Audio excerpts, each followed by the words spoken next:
দ্রুত নির্বাচন চায় বিদেশিরা। বাংলাদেশে দ্রুত নির্বাচন চেয়ে বিদেশি দেশগুলো চাপ বাড়াচ্ছে। যুক্তরাষ্ট্র, যুক্তরাজ্য, ইউরোপীয় ইউনিয়ন সহ বিভিন্ন দেশ অন্তর্বর্তী সরকারের সংস্কার পদক্ষেপকে সমর্থন করলেও তারা দ্রুত নির্বাচনের দাবি জোরালো করেছে। 2 মাস ধরেই সংস্কারের পাশাপাশি দ্রুত নির্বাচন আয়োজনের বিষয়ে কূটনৈতিক চ্যানেলে আলাপ আলোচনা জোরালো হচ্ছে। কূটনৈতিক সূত্রগুলো বলছে, মার্কিন নির্বাচনে জো বাইডেনের দলের পরাজয়ের পর থেকে বাংলাদেশ ইস্যুতে যুক্তরাষ্ট্রের সঙ্গে ভারতের আলোচনা বাড়ে। সম্প্রতি বাংলাদেশের নির্বাচন নিয়ে ভারতের সঙ্গে যুক্তরাষ্ট্র আলোচনা করেছে বলে জানান ভারতে নিযুক্ত মার্কিন রাষ্ট্রদূত এরিক গারসেটি। আঞ্চলিক 2 প্রভাবশালী দেশ ভারত, চীন সহ আরও কয়েকটি দেশ ও আন্তর্জাতিক সংস্থা বাংলাদেশের নির্বাচন নিয়ে আগ্রহ প্রকাশ করেছে।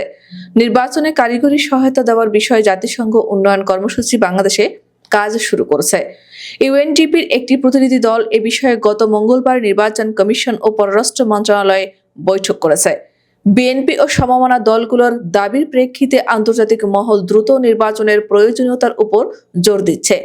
আন্তর্জাতিক চাপের ফলে দ্রুততম সময়ের মধ্যে নির্বাচনের সম্ভাবনা নিয়ে আলোচনা ত্বরান্বিত হচ্ছে।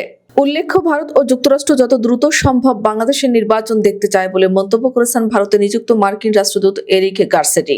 তার মতে, গণতন্ত্র ও গণতান্ত্রিক নির্বাচন বাংলাদেশের নতুন অধ্যায় খুলতে সহায়ক হবে। সম্প্রতি ভারতীয় সংবাদ মাধ্যম WION-কে দেওয়া এক সাক্ষাৎকারে তিনি এ মন্তব্য করেন। WION-এর সাংবাদিক ধীরাজ প্যাটেল বলেন, শেখ হাসিনা সরকারের পতন ভারত সরকারের জন্য বড় আঘাত হিসেবে দেখা হচ্ছে। সেখানে বর্তমানে জামায়াতে ইসলামের উত্থান ঘটছে, সেই সঙ্গে সম্পৃক্ততা বাড়ছে চীনের। এরিক গারসেটি বলেন, আমরা উভয় ভারত ও যুক্তরাষ্ট্র মৌলিক বিষয়গুলোর কথা বলছি। আমরা শান্তিপূর্ণ গণতান্ত্রিক পরিবেশের কথাও বলেছি। আমরা স্পষ্টভাবে বলেছি, বাংলাদেশ কিংবা যে কোনো দেশেই ধর্মীয় সংখ্যালঘুদের উপর কোনো ধরনের নির্যাতন চালানো যাবে না। বাংলাদেশের পরবর্তী নির্বাচন প্রসঙ্গে তিনি বলেন, একটা সুযোগ এসেছে, আমরা উভয় দেশই চাই সেখানে যত দ্রুত সম্ভব গণতন্ত্র ও গণতান্ত্রিক নির্বাচন প্রতিষ্ঠা হোক। আমরা চাই এর মধ্য দিয়ে বাংলাদেশ তাদের অতীত পেছনে ফেলে ভবিষ্যতের জন্য নতুন অধ্যায় শুরু করবে।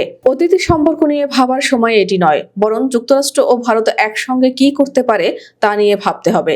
এদিকে ত্রয়োদশ জাতীয় সংসদ নির্বাচনের রোডম্যাপ ঘোষণার দাবি নিয়ে গত কয়েক মাস ধরেই বেশ সোচ্চার দেশের অন্যতম রাজনৈতিক দল বিএনপি। এতদিন আগামী ডিসেম্বরের মধ্যেই জাতীয় নির্বাচনের দাবি করে আসলেও এখন দলটি বলছে, চলতি বছরের মাঝামাঝি অর্থাৎ আগামী জুলাই-আগস্টের মধ্যেই জাতীয় নির্বাচন সম্ভব। জাতীয় নির্বাচন নিয়ে বিলম্ব করার কোনো কারণ নেই। জাতির স্বার্থেই আগে জাতীয় নির্বাচন এবং পরে স্থানীয় নির্বাচন হতে হবে। চলমান রাজনৈতিক পরিস্থিতি নিয়ে দলের সর্বোচ্চ নীতি নির্ধারণী ফোরাম জাতীয় স্থায়ী কমিটিতে গত 14 জানুয়ারি সহ কয়েকদিন টানা পর্যালোচনা ও সমমনা দলগুলোর সঙ্গে বৈঠকের পর বিএনপি এই আহ্বান জানিয়েছেন।